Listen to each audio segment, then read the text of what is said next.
రైతు భరోసా కోసం అన్నదాతల ఎదురు చూపులు.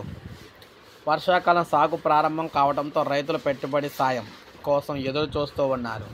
ఇప్పటికే రాష్ట్ర వ్యాప్తంగా ముమ్మరంగా ఖరీఫ్ సాగు పనులు, విత్తనాలు కొనుగోలు, పొలం దున్నకాలకు కూడా పెద్ద మొత్తంలో పెట్టుబడి వ్యయం, ఎరువులు, విత్తన ధరల పెరుగుదలతో ఈ ఏడాది పెరిగిన పెట్టుబడి.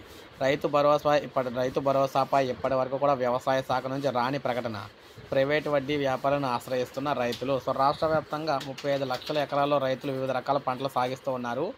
10,000ను రైతు బంధు కింద ఎకరాకు 10,000 రూపాయలను రైతుల ఖాతాలో జమ అయ్యేవి. ఏటా ఖరీఫ్ సాగు పెట్టుబడి సాయం కింద దాదాపు 7,000 మనకి చూసుకుంటే 72,000 కోట్లు అయితే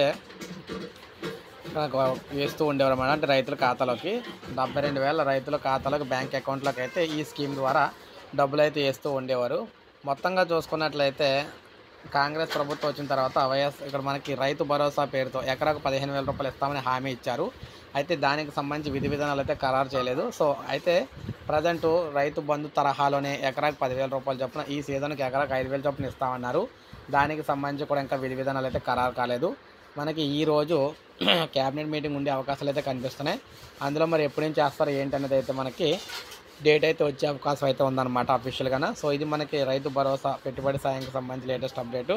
ఒక లైక్ చేయండి, సబ్స్క్రైబ్ చేసుకోకపోతే మన ఛానల్ సబ్స్క్రైబ్ చేసుకొని